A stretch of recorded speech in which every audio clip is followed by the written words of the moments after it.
Tell you what it was. It's a Tulo bobble gnome. Oh my gosh! And as soon as I knew that there was a chance that it would be that, as soon as you told me it was shoebox size, and I'm so excited for that, Smith. Damn it! I wanted you to like open it on the air and freak out. Oh, I would have freaked out. I would have just walked off the show and gotten into bed with the Fatula bobblehead. That is, Yeah. Replacing me on the show today is going to be Mike Trout's bobblehead. that is a sick Mike Trout bobblehead. Oh, Smiz, that is Mike, awesome. are you going to hit a lot of? Are you going to hit a lot of home runs tonight? That is like a magic 8 ball asking a question. All right, you guys ready? Yeah, I'm ready. I'm ready whenever. All right, Yeah. I'm gonna go ahead. I'm leaving the call now. 3, 2, 1. What's going on, guys? Another fun edition of Grinders Live today, and I am joined by none other than Mike Trout. So this is good news. Mike Trout is in the house, and I have a feeling there might be some production out of him today. Hey, Mike, are you going to hit a home run today? Yes, yes, I am. Are you going to hit 2 home runs today, Mike? Well, as you can see, I have one finger up, so I will hit one home run, but there's a possibility of 2. So I will also say yes. You're quite expensive, Mike. That does pose the problem. That's the only issue I have with you. Is you're quite expensive, but some would say that you're pretty good at baseball. Is that a fair statement? Also true. Also true. And with Mike, we also have our good friend Al, also known as Al Smizzle in the daily fantasy industry. How are we doing today, bud? How's it going, Pete? I'm doing all right. Unfortunately, this was going to be the all bobble show, as I had a gift that I had sent to Pete. It was supposed to be there today. I'm not going to name names of companies that have delivered it late, but let's just say that it rhymes with UBS. You rhymes with UBS. Yes. Yeah, so that's kind of why we're a little late on the show. I went down to check one more time on it, and Smiz, that is probably the best gift I've ever gotten, to be honest. I mean, Tulowitzki is my absolute idol. I didn't get to go to the game, and Smizzle, the king of bobbleheads, you made quite the gift. So I am eagerly awaiting that and hope that it comes here soon. Who else you got there, Smiz? I have Mike Trout, and then I have Mike Trout, and then I have the Al Smizzle bobblehead. So we're all bobbling away today because we're all in on Mike Trout today. All in. So you think Mike Trout is good at baseball, is what you're saying? Yeah, that's been the general consensus of things for me for the last, 3 years now, 2.5 years, and nothing's really changed. He's exceptionally good. He was the best player in the league. The last month, he's been the best player in the league for the last couple of years, and today looks like the type of day that you could actually warrant paying up for him. He's actually come down in price in a couple of places where he was like 6,000, 6,200. Now he's like 58. It's not that big of a bargain. It's like 5%, but still, with the values that are out there today, you can afford him if you're willing to make cuts elsewhere, and they do make sense. So it's very possible to afford him if you want to try and lump that in there. The Angels have been hitting the ball real well there in Chicago this week and go up against the gas can that is John Danks. So Yeah. all signs point to Trouty. Yep, he is in a very, very, very good spot. And obviously, he is very, very good at baseball. So I think it's fair to say he's the number 1 overall option. I think I'll go out on a limb there and say Trout is the number 1 option. Smiz, before we dive into some more fantasy talk, I want your thoughts on the World Cup game and then just what you think is going to happen going forward, because obviously you watch quite a bit of soccer play, quite a bit of FIFA, so you are as plugged in as anyone. I watched the entire game, and certainly was an exciting game, a little disappointing finish, but really exciting, and obviously Howard had a historic game, which was great to see. So your thoughts on the game, and then just kind of the World Cup going forward real quick, and then we'll hop into some baseball. As far as the game, I thought that we played as good as could possibly be expected against a top side like Belgium. Obviously, we're going to be a defensive-first team, especially with that roster that we took to the World Cup. We held strong for 90 minutes behind one of the best goalie performances in the history of soccer, like ever. Not to mention something as important as the World Cup knockout stages. It's unheard of to think that a goalie is going to save 16 shots in the manner that he saved. He was under siege the entire game, and Tim Howard did great. we were one flubbed kick, one flubbed volley away from moving on in the 91st minute with Wondolowski, and they kept competing even though they went down 2 in extra time when everybody was completely gassed. So I thought they did very well. I think that we can do better in the next 4 years, and especially over the next 20 as a country, when we'll actually be competing for possibly World Cups and this Copa America that is now including South America and North America in it. So we're going to be competing against the Colombias, the Brazils, the Uruguays, as well as Mexico and Costa Rica in one big tournament, kind of like the Euro tournament that they have in 2 years. So a lot of good things for U.S. soccer, but as far as the World Cup goes, I'm still on Brazil. Yeah, it seems like that's the consensus, and that's I think that's correct. Definitely going to be interesting to see how things play out. I'm really excited for this. It's Belgium, Argentina now, correct? Yes. Who you got in that game? Because we got Messi, who's just been absolutely on fire, versus Belgium, who looks like a team that has a lot of potential. I don't know. I've heard people say they're not coached as well. You're curious on your opinion on that game, and then we'll get into baseball. Argentina's susceptible because they have a bad defense. Belgium's got a lot of good individual players going forward, as you saw against the United States. They just don't really play all that well together. Their best player was Hazard, and he really didn't have that great a game against us. But De Bruyne and Lukaku and all those other guys going forward, Morales, can really affect the game. So against that back line of Argentina's going to be the favorite, and they should be. And if Messi can keep doing what he's doing, they could move on. But I think Belgium could pull off an upset there. Yeah, no, I definitely agree. Here's a quick question for you, Smiz. Trout or Messi? That's a tough story. That's tough. Messi's so good, though, at his sport. Trout's really good. Messi's got like an 8-year head start on him, though. So, if 8 years from now Mike Trout is still having 10 WAR seasons, we could talk about him and Messi being in the same class. After 3 seasons, 4 seasons, I think they're about the same. But Messi kept this going. He's like 28 now. He's kept it going a long time, 28, 29. So if Mike Trout can keep posting 10 WAR seasons, then he would probably be the best baseball player of all time at the age of 28. Yeah, I think that's fair. All right, so we're on the same page. Let's dive into Wednesday night. Obviously, it's kind of a split day here, so we don't have quite as many games to talk about. So feel free, guys, to ask some questions. We can dive into some other stuff here. But we will get into baseball since we're getting started a little bit late. Pitching is the first thing we want to talk about. There's some legitimate aces tonight. I think there's 3 guys kind of in a tier of their own, and curious your ranking on those 3. First 3 are I got Wainwright, Teheran, and Hamels. What are your thoughts on those 3, and how much exposure do you have to each one, and how would you rank them?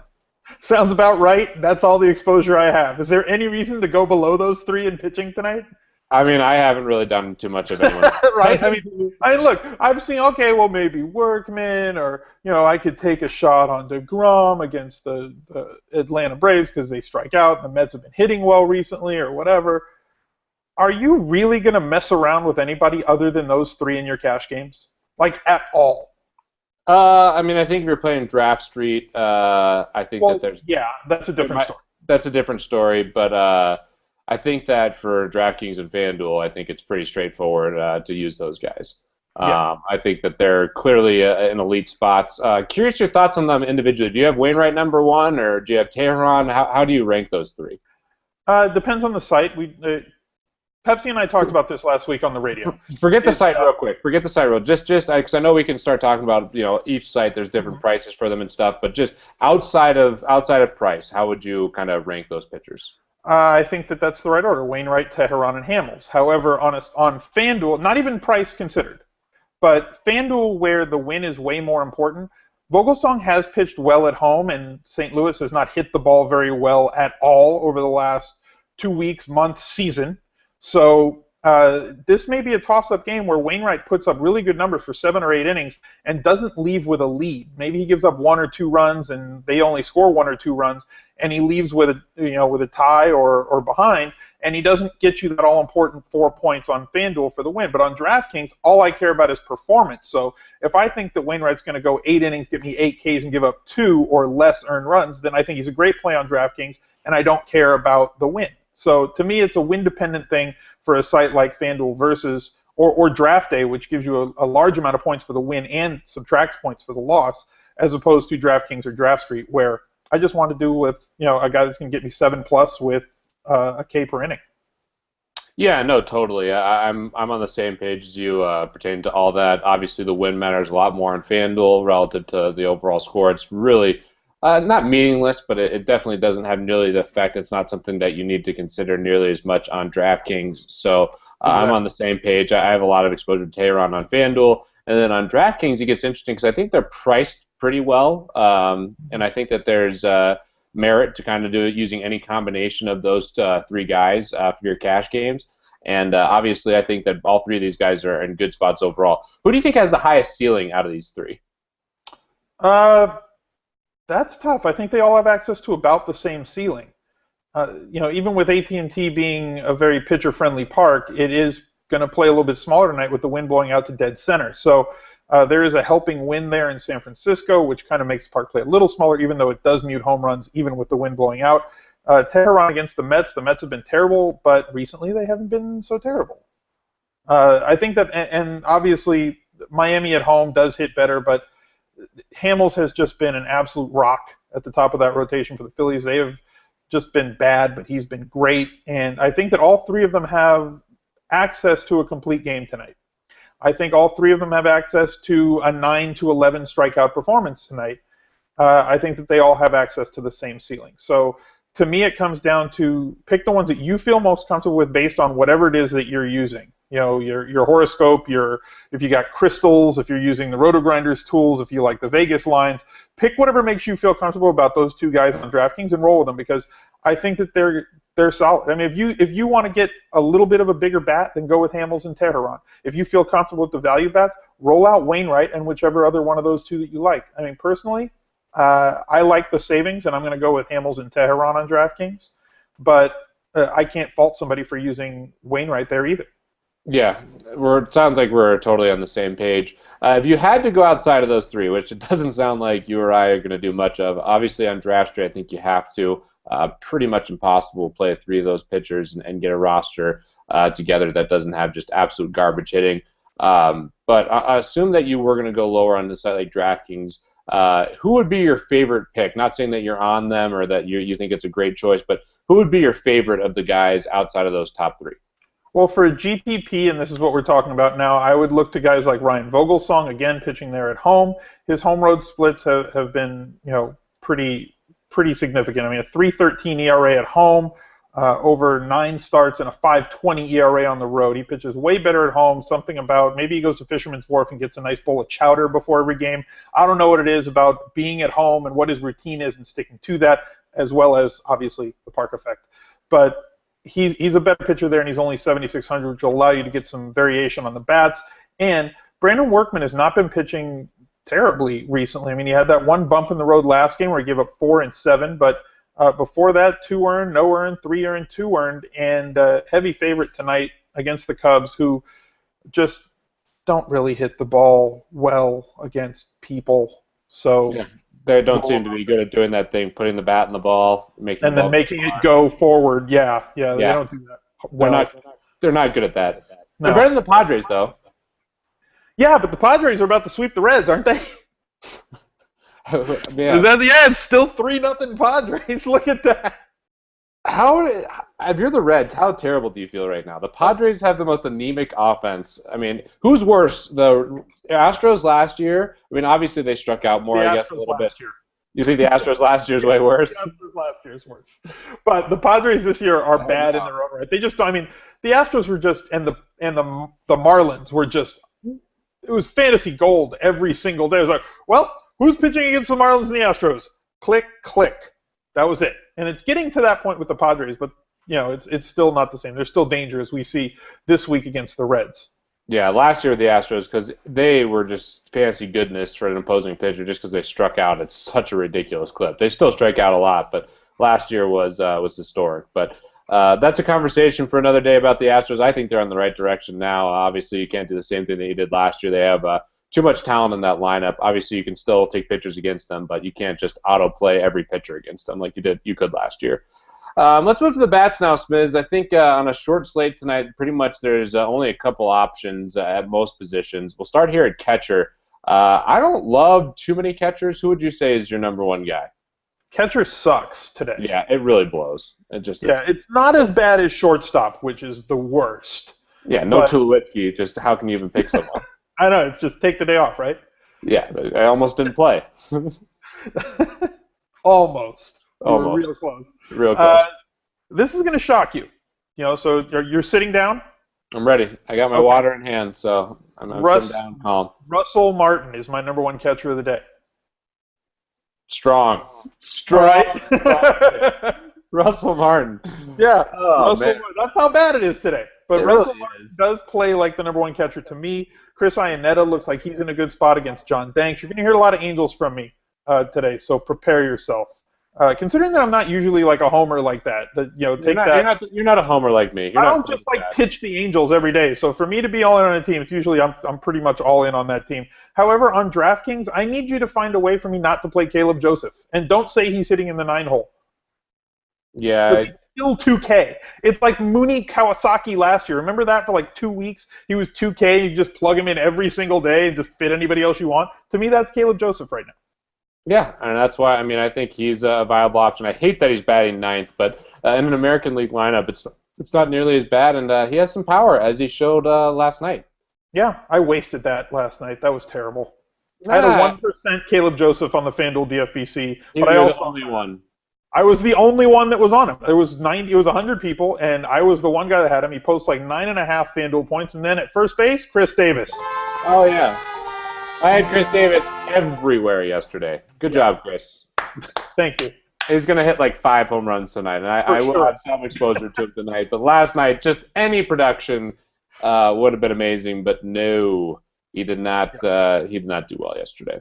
No. Yeah, catcher stinks, man. It really does. I've been thinking about it all day. I really don't like anyone. I think Ionetta's in a good spot overall, batting ninth too. But again, supreme power that Ionetta has relative to the rest of the guys tonight. I guess I could agree with you on Russell Martin being the number one guy, considering he's batting fifth in that lineup with a team total over 4 against Anderson, who's not a great pitcher. And then after that, it's pretty much garbage. I mean, if you look at every catcher who's playing tonight, outside of Russell Martin, I think they're all like batting 7th or lower. I guess let's see here. Is there anyone who's batting higher than that at catcher? Brzezinski's 7th. I guess Castillo. I'm sorry, Castillo's batting 6th tonight. So yeah, great. So there you go. There's that. Flowers batting 9th. What are your thoughts on him? I feel like every catcher I'm considering is batting 9th tonight. Yeah, look, as much as I want to roster Russell Martin, I can only roster him on other sites because on DraftKings he's like 3,800, but again, Caleb, 2K. So like the advantage to playing any of these other catchers does not equal the amount of salary that you're saving by going with the 2K guy over these guys that are in the high 3s and low 4s.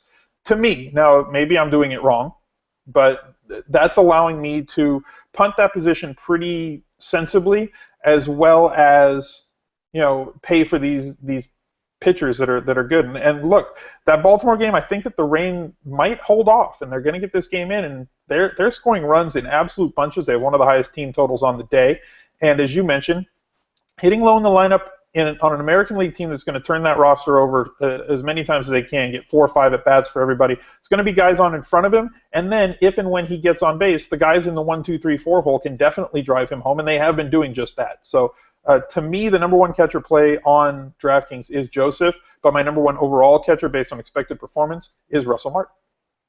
That is great analysis there, Smiz. I think that's totally right. It's great to punt, and people always talk about, oh, should I punt this position? And something that I like to think about is just relatively, what do you expect the top-performing guys to do, and is there elite options? And what's the difference between those elite options and absolutely punting the position? Or, obviously, sometimes there's just, very clear value, and you have to compare that. But on a day like today where there's really no catcher, I mean, Russell Martin is your number one guy. You can really throw a dart at any of these guys. Why not just save as much money as you can and get a guy in like Joseph, who's only 2,000, and it really does open the rest of the lineup up, so I'm totally on board with you there. You also mentioned the weather in Baltimore. I know people are kind of waiting for that. I've been monitoring it all day. Definitely want exposure to that game, but it certainly is a little bit frightening. What are your thoughts right now? You think it's going to play? It looked like it the last I checked it right before we went live. I'm sure we're going to have to monitor this. And our chief meteorologist, Kevin Roth, here from RotoGrinders, is going to do a nice rundown for you guys after the games, and he will post his article to the RotoGrinders site. So be sure to check that before lineups live. Nice. That was smooth. And I guess I just totally blew it. There are catchers. As soon as I say something about catchers batting low in the order, Miguel Montero is batting fourth, and that's someone else we didn't talk about. We'll circle back to real quick. Morton is a big favorite today, a guy that some people like. What are your thoughts on him? Chuck Morton? Good old Chuck Charlie? or Charlie, whatever you want to call him. Chuck Wagon? The Chuck Wagon. Look, ground balls. He generates a lot of ground balls. Does not generate a lot of strikeouts. However, in that park, he does exceptionally well, and I expect the Pirates to score some runs tonight. So I think he's in a good position to get a win. I wouldn't mind him on a site like FanDuel, but on DraftKings, the strikeouts just mean so much. Because you're losing points for walks, you're losing points for hits, and you need somebody that's going to get you those Ks to really help you out. And so playing guys against him, it scares me. I'm not really a fan of targeting him, with bats that are going to in marginal spots. Yeah. I agree with all that. And I think Morton's a good play on FanDuel, but again, you hit on something that's huge. It's really big to get strikeouts, especially in GPPs. I mean, it's huge for both, but the problem with Morton is he just doesn't have the same upside that a lot of these guys do, in my opinion, just because, like you said, he's not as much of a strikeout pitcher. And that Arizona lineup, it's one of those things that are really scary when you look at their lineup at home. They're not nearly the team they are on the road, and obviously they play in one of the best hitters park in baseball, in Coors Light Field. But they're a team that's still, I'm a little worried about, taking a pitcher against them. There's other teams I feel a lot more comfortable taking, having a pitcher against, and even on the road, they're a team that can still kind of bust out of it. They have some elite hitters in that lineup, especially Goldschmidt. So I think he's a good option, but I definitely think there's much better options overall, like we talked about with the big three. So let's continue on. Let's get past catcher to another position that's actually fun to talk about, because we do have options here at first base. I think there's a variety of different good plays. Adams is someone who I know people are talking about. It's not a great situation because of the park, but the wind is blowing out to dead center, so I do like that for him. We talked a little bit about Chris Davis and how he let me and you down yesterday. I think he's, presuming the weather does okay, I think he's another guy who's in a good spot. And then the Boston bats, I think Napoli's an elite play tonight. And a contrarian play is probably going to be David Ortiz, given that most people won't touch him lefty on lefty. Your thoughts on all those guys and kind of how you rank the position? Here's the interesting thing. You didn't mention two of my favorite guys there. Pujols and Abreu. I know those are your two favorite. Well, not Pujols, but Crone.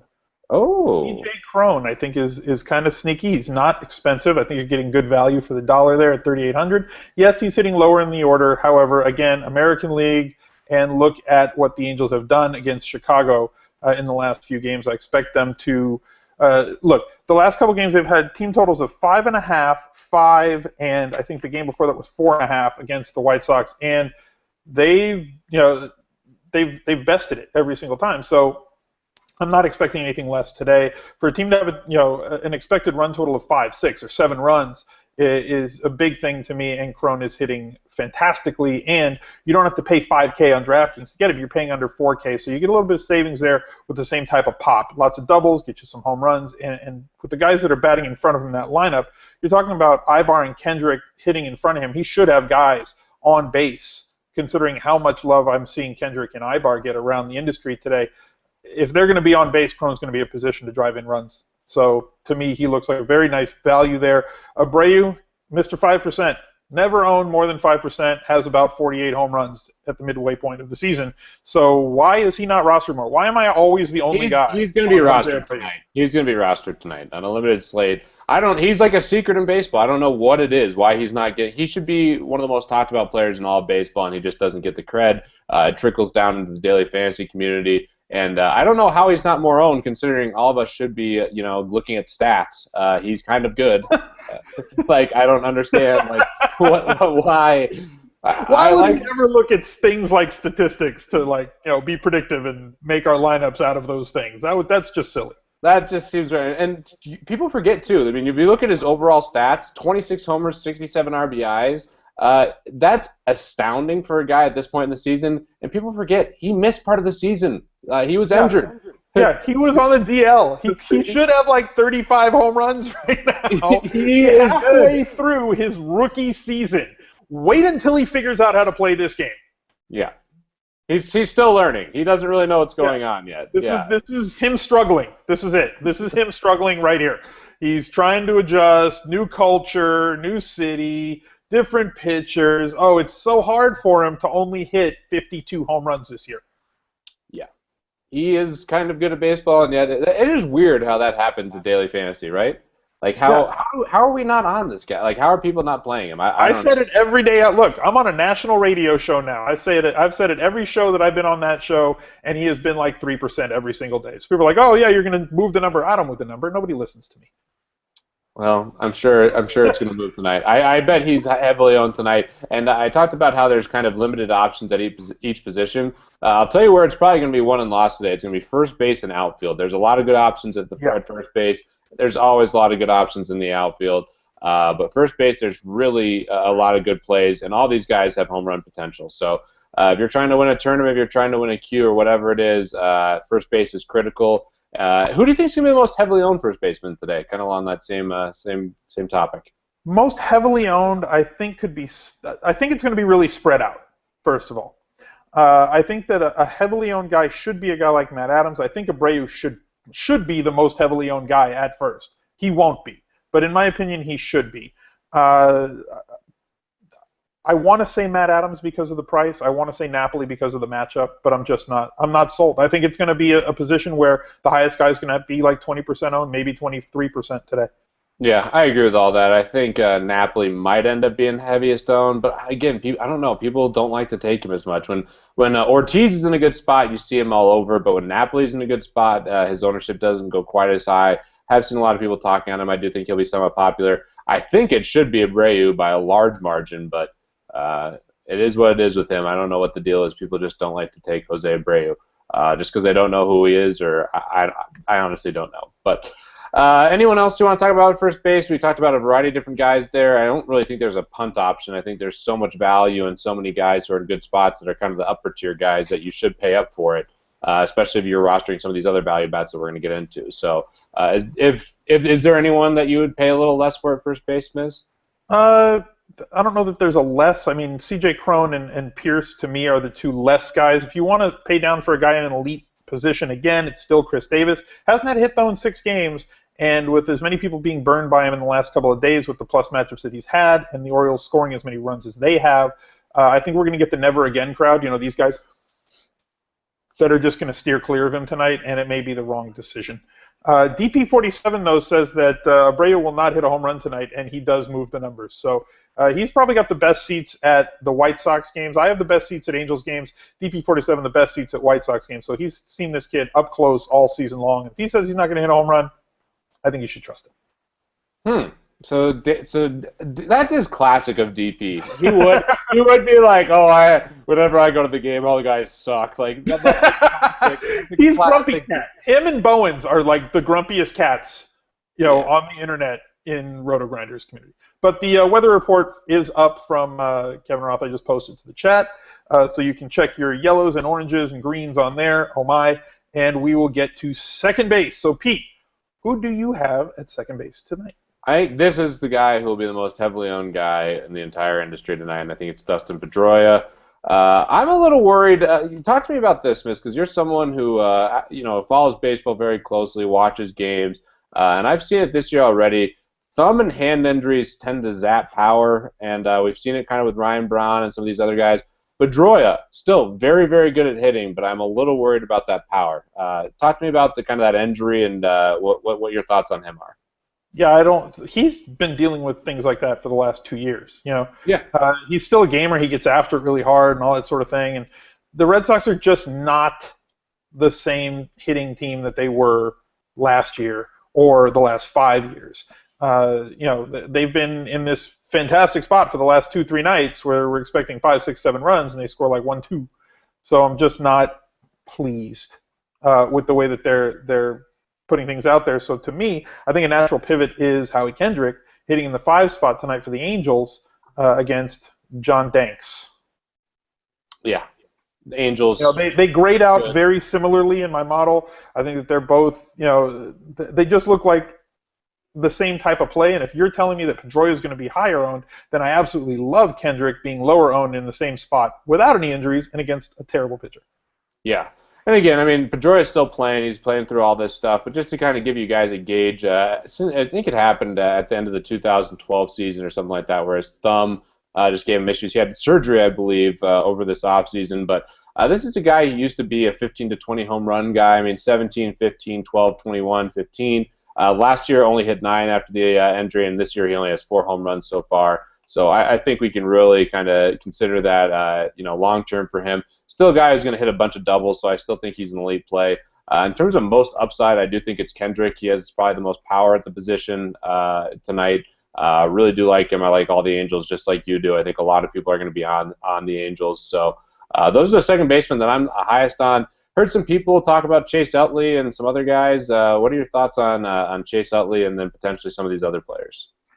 I'm not a fan of Utley today just because of the price. I think I'm looking to pay a little bit less. I think a guy like Baker for Miami looks like he might be a sneaky play, especially with so many people on Hamels.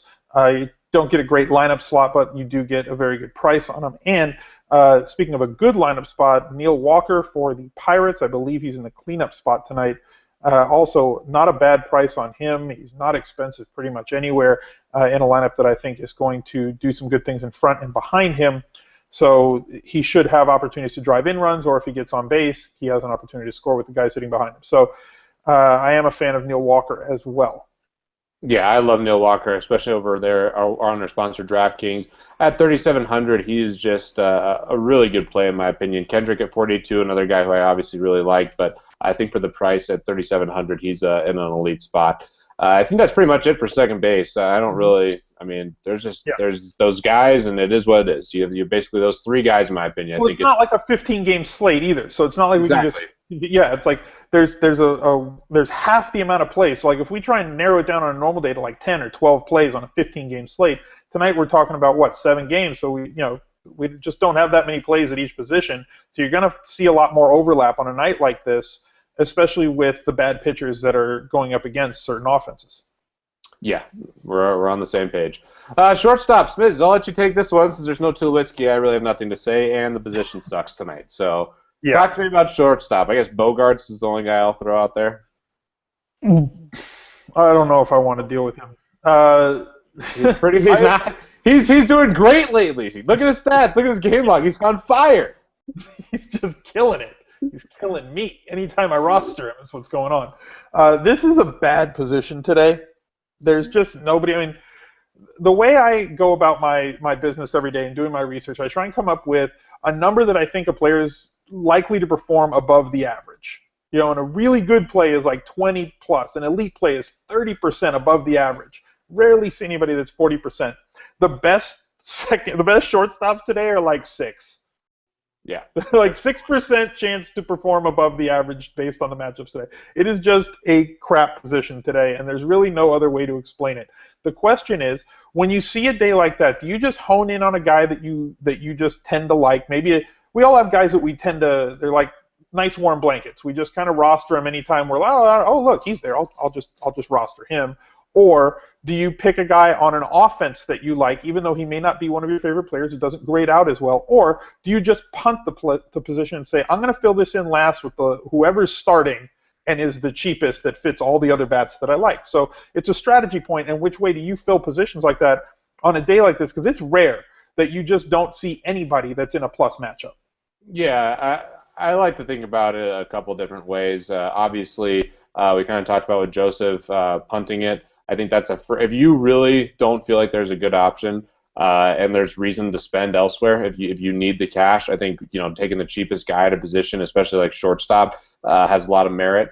The second thing that I would do, or not the second thing, but something else I would consider is I'm really high on a team. That will probably trump what I just said before. If I'm really, really high, like you're high on the Angels, so I assume you like Ibar.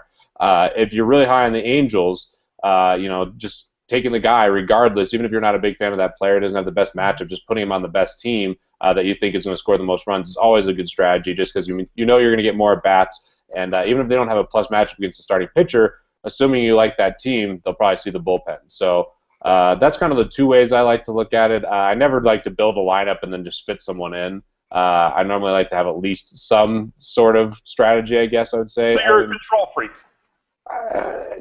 Kind of. I don't know. I don't know about a control freak. You just have to manage every single. Look, I do like Ibar. You're right. I think that picking a player off of a team that you expect to score a lot of runs is obviously never a bad option. A guy like Vogelsong, even though he's better at home, does have blow-up ability, and Peralta does rank as my #1 shortstop on the day. I don't have the Cardinals lineup just yet, but as I said, he only ranks out at about 6% above the average player, so I'm not really thrilled about taking him. Looking across the diamond from Ibar, though, Alexi Ramirez against a lefty. I kind of like this 2 through 6 look of the White Sox tonight. Tyler Skaggs has had some serious ups and some serious downs this season. And when he has a downswing, it's bad. And in this park, it could be really bad. When you figure from 2 to 6, Beckham, Abreu, Viciedo, Ramirez, and even Paulie K, they don't look like they're terrible plays tonight. They're extremely cheap across the industry, with the exception of maybe Abreu. But Viciedo at 3,500 on DraftKings, Beckham 3,800 on DraftKings gives you a nice value there. And Ramirez 3.7K for a shortstop with some pop in a lineup that both you, me, and Vegas all expect to score some runs today against Tyler Skaggs. Looks like he could be a kind of a pick that's going to be off the radar. Because, look, nobody's really talking about anybody, so I want the guy that has a chance to go big. Yeah, no, I think that makes total sense. I think Alexi Ramirez is someone that I didn't think many people were going to be on, that I thought was a really nice contrarian play. Obviously, Smizzle, it sounds like you're on that train of thought as well. Totally agree with on the 2 through 6 guys there. Bogarts is someone I normally would be on. I thought he was really, really, really going to be a lefty masher for a long time, just watching him play. But it looks like he's starting to kind of slump, and not looks like. He is officially slumping at this point. It's been a while at this point. Yeah, he's been a while. He's slumping for sure, and he's struggling as a hitter overall. So, it used to be a pretty obvious play in my mind to kind of load up all the Red Sox for a lefty. You got Napoli, Gomes, Pedroia, and what I thought would be a lefty killer in Bogarts, and just kind of roll with it. But now I'm not as confident. 2 hits in his last 10 games. I know, I'm looking at it. He's just like, if you look at, it's literally 2 hits. He has 1 more hit than Mike Trout has fingers up in this bobblehead. Yeah. In 10 games. It's ridiculous. That's not good. So go back to June 3rd. He was hitting 304. Now he's hitting 248 or 245. Now he's hitting way less. That is not a good trajectory right there for him. In his last 10 games, he's hitting .045. That's strong. I think I might be able to hit better than that. But in an absolutely great position, and the prices come so far down, but not on DraftKings where he's 3,800. And like I said, Ramirez at 37, and even Ibar at 43. I don't like that Bogarts is so comparably priced. With this matchup to those other guys. Even J.J. Hardy at 3.6, I'd rather take on site specifically on DraftKings. And with all this Dan panning that we're doing, he's obviously going to have 2 home runs, 4 hits, and 8 RBI. Yeah, probably. Exactly. Yeah. That's normally what happens. So we're trying to set that up for someone out there who has who has their fair share of Bogarts, but he is certainly slumping. And last comment on shortstop, we talked about some of these options. I think all these options are okay. It just no one stands out above the rest, and it is what it is. There's 2 or 3 guys that are in pretty good spots. I think both shortstops in the Angels-White Sox game are in a good spot. One other guy that we didn't talk about really that's in a good spot is Castro. Does hit right-handed pitching pretty well, batting cleanup, and the wind is blowing out. So I guess that's another guy who's in a pretty nice spot there. Yeah, I mean, look, and another guy, Jordy Mercer, going up against Anderson, who's given it up to right-handed bats. I mean, Mercer is usually a guy you reserve when he's playing against lefties because he usually plays higher up in the lineup. He's hitting 8th. Again, I don't like or love anybody at this position today. So to me, it's going to come down to one. Who can I afford that's going to allow me to roster all the other bats and arms that I want? And 2, what spot are they in the lineup? So Mercer, maybe a play for me on FanDuel, probably not a play for me on DraftKings. I think that it comes down to Ibar and Ramirez and J.J. Hardy. Yeah, J.J. Hardy at least has a home run now. That's a good sign. Yeah, look at there. Finally. Look, I think, doesn't he have 2 or 3 now maybe? I think he has 2. He had one this week, which is infinitely more than Chris Davis has this week. Oh my gosh. He has one home run in the past 6 days. Chris Davis doesn't have one hit. Yeah.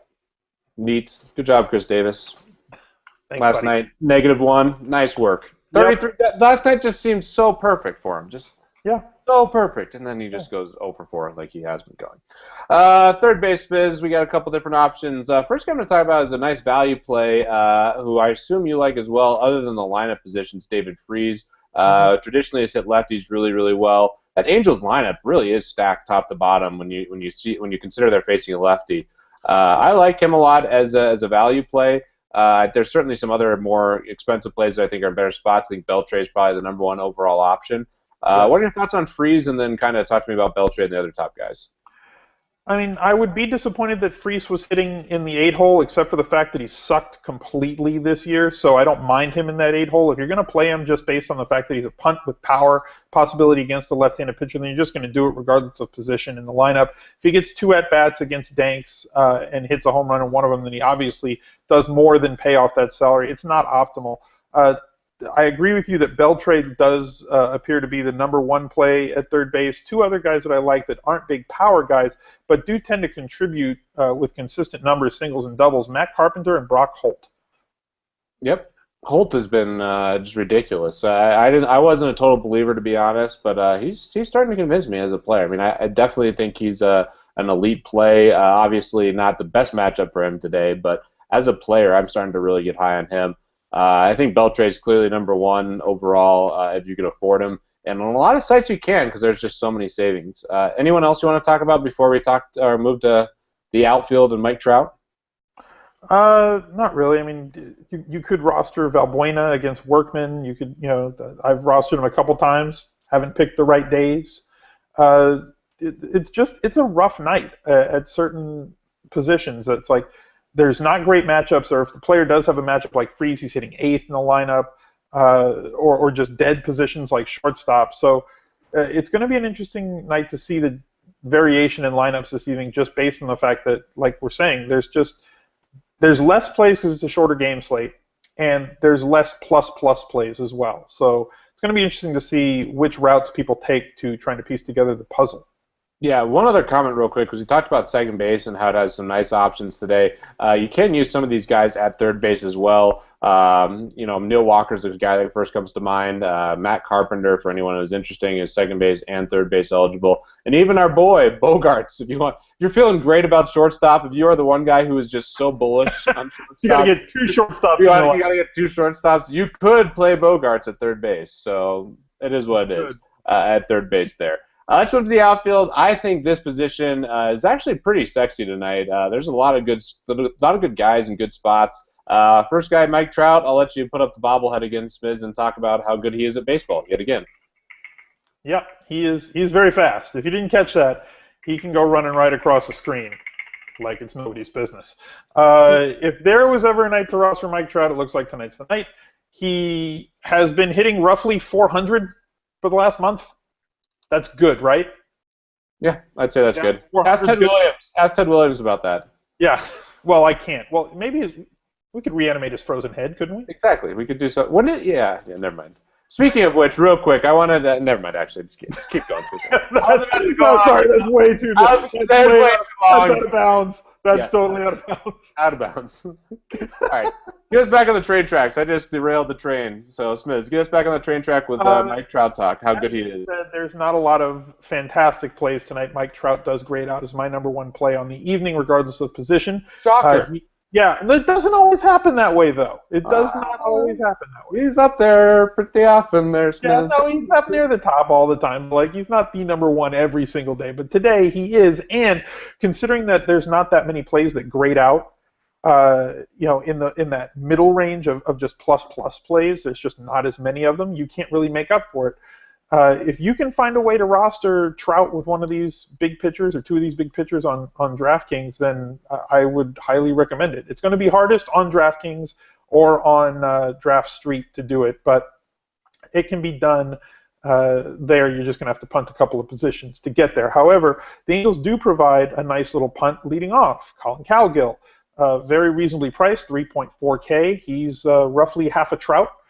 tonight on DraftKings and on FanDuel. He's 2,500 and pretty reasonably priced everywhere. Has great splits against lefties. You get him in the leadoff spot. Could steal a base. Could cost you a caught stealing. But isn't that quite that's part of the fun, right? No, the caught stealing is brutal. Would you read that one night? This just tilted me so hard. I was at that one night. Carlos Gomez steals second base on pitiful McHenry, and I'm like, oh, Yahtzee! Finally, he gets on base, does something. And it went to review. Yeah, then it went to review. But those points were just critical that night. Just launched me right where I needed to be. And then oh no, caught stealing. So it's a 7-point swing on the review. That's huge. Yes, it's not good. It's not good. Not good. Are you and how do you get thrown out by Michael McHenry, Carlos Gomez? What the heck were you doing? How is that possible? I could steal on McHenry. Yeah, I could walk to second base. I'm old, fat, and slow, but I could probably still get there. I'm quick though. I'm very quick. Quick first step there, Spiz. Yeah, huh? Good cone drill times for me. Yeah, good All agility drill. And that's the most predictive thing for 40-year-olds that are. We're gonna announce and release our metrics here for the Roto Grinders hosts. 40 times. Yeah, 40 times cone drills. Then we also did 7.38 40.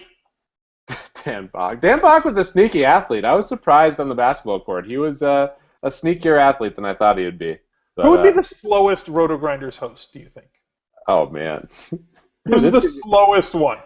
Just 40 times. Who would have the slowest 40 time of all the Roto Grinders hosts?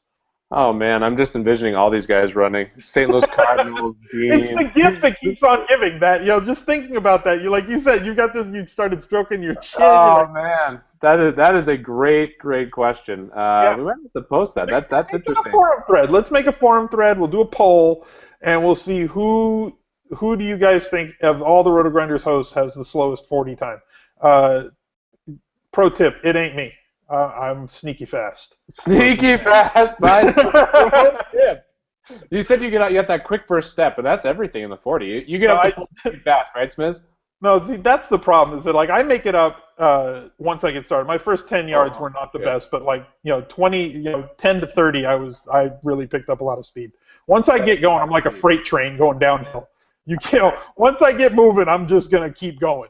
But getting this big engine moving is kind of a problem sometimes. I'm just envisioning Cardinals and oh man, that would just be hilarious to watch. And not that any of us are stellar athletes or anything, but some of us did play high school, college sports, whatever. Yeah. So it is what it is. And it is a good question. It is what, and What if Cards was the fastest by a large margin? Yeah. What if think about the turnover in Cards' legs, rapid turnover. That's what I'm saying. And just scoot and run a 4.8 40 and just blow everybody out the water. While we're on Cardinals, too, I tweeted this out yesterday. I want to give him a shout-out, too. I don't know if he's listening or whatnot, but he said he was on a hiatus, and I still saw him around. And then last night I saw him in, every tournament to the max, and he crushed it. So good for Cards. No, he had a monster day. I think he had, 90 teams out of 100 cash in the $50 to 100K or whatever, 1K, the Super Booster. A little bit of an exaggeration, but he had at least 40% or something like that of the cashing teams. Chat is going nuts right now on the Roto Grinder host 40 times, by the way. Well, Gaby was who I thought. Gaby was who I thought of initially. Gaby probably would be the beard is not aerodynamic. No, and multiple knee surgeries. But the head, though, he's got a nice, the air just flows right around that head for him. He says Chop doesn't run. No, he's from Texas. He just moseys. Chop played in that basketball game. He did hit a baseline jumper. So there you go. You never underestimate Chop. That's something that is hilarious. But I had one other thing. I just freaking forgot. What happened else? Oh, last night, Cards. I haven't seen this before either. His teams were pretty similar, but he took 1st through 6th in that Silver Slugger. So big congrats to Cards out. Yeah, he all of the lineups were the exact same. He crushed it. So good for him. I guess that's the recipe for success. Take a hiatus and then win all the money. Don't really take a hiatus. Just take a semi-hiatus. Say you're taking a hiatus and go out to Olive Garden one night and that's your hiatus, and then come back and take all the money. Yep. Maximize the value on those free breadsticks and then come back take all. And salad. Yeah. Don't fill up on the breadsticks though. That's a pro tip right there. Yeah, don't fill up in the breadsticks. Keep it for the bottomless pasta bowl. But we need to hit up some more outfielders here. Who else are you looking at? I mean, look, Mike Trout looks like an absolutely beast option tonight, but McCutchen doesn't grade out too far behind, but his salary gives you a lot of savings. So to me, it looks like a very sensible play to go with a guy like Andrew McCutchen this evening, even though the Pirates have kind of disappointed a little bit. Also, Marte hitting 2-hole in that lineup. Looks like he's good.